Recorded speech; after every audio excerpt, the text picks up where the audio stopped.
Hey, since nobody else want to say it, I'm gonna go ahead and say this, man. This Mike Tyson and Jake Paul fight needs to be canceled ASAP.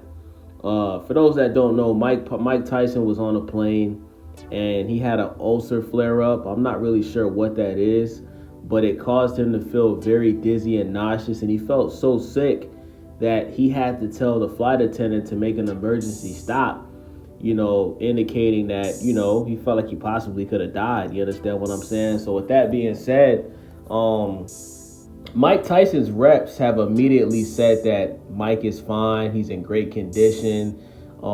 There's no need to worry about him. But that's a lie. Look, guys, if you feel so sick and dizzy and nauseous to the point where you have to tell a plane to make an emergency landing and cause everybody else on that plane to be late for where they're going, that means that there's a serious health condition that Mike Tyson has. Like I said, he has something going on with an ulcer.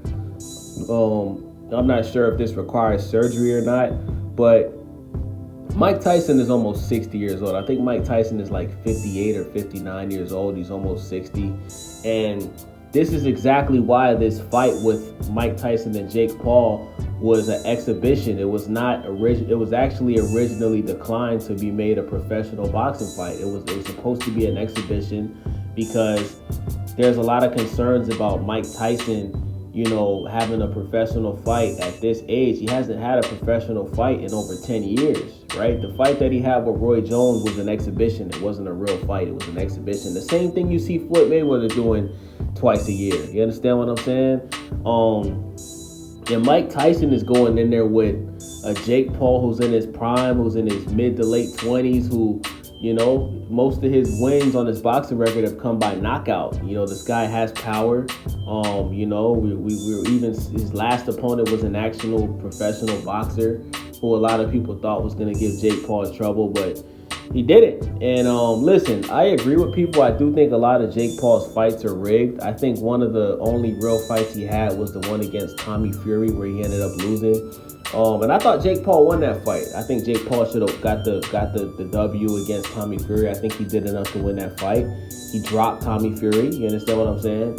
But this is a very, very dangerous fight for Mike Tyson. And what people don't realize is people die in the boxing ring, man. You understand what I'm saying?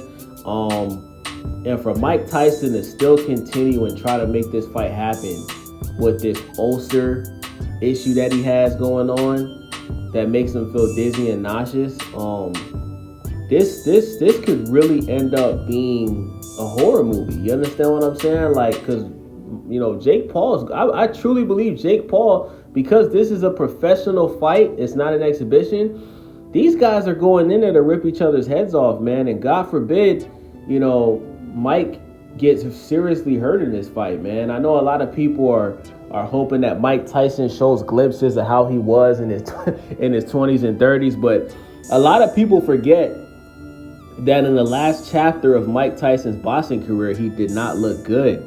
After he got knocked out by Lennox Lewis, I mean, after that it was downhill. I mean, he was getting beat by guys that shouldn't have beat him. You understand what I'm saying? But a lot of people feel like Mike Tyson wasn't the same fighter when he first came out of prison.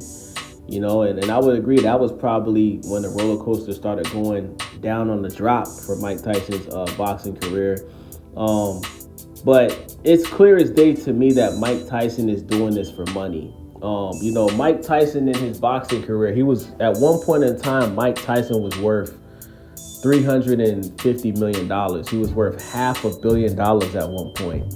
And he blew all of that money on drugs, women, having to pay for lawyers, for committing crimes.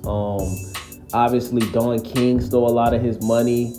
Mike Tyson lost all of his money by just not being wise and just not being conscious and just living a wild life. And he's made some money back. He obviously has his podcast, Hot Boxing with Mike Tyson. He owns his own marijuana strain. I believe he even owns some dispensaries, right? Mike Tyson has made, millions back, but he hasn't made, I'm pretty sure he hasn't even made $100 million back yet. So at this point in time, I can't blame Mike Tyson for wanting to take this fight that's going to be the first live event on Netflix. And Mike Tyson could possibly make 50, he possibly could make 50 million off this fight, depending on how well it does. You understand what I'm saying? So this is a cash grab for Mike. And I just feel like, I think Mike Tyson knows he has no business doing this, but I think he's doing it for his family. I think he's doing it for his last name. I think he's doing it to make sure that his kids don't ever have to work another day in their life. And I think that a part of him feels guilty for blowing so much of his money when he was younger that, I think Mike Tyson is looking at it like, I have to make this sacrifice to make up for me blowing $300 million. And when you think of it from that perspective as a man, it makes sense, guys. Like, it makes a lot of sense. I probably would do the same thing. So let me know what you guys think, man. I don't want to see this. I really don't want to see this. I just hope that Netflix cancels this event, really. Like, I hope Netflix cancels it. Money is not worth your health. You understand what I'm saying? I don't want to see this, man. Let me know what you guys think, though. Subscribe, leave a comment. It's your boy Wavy. I'm out.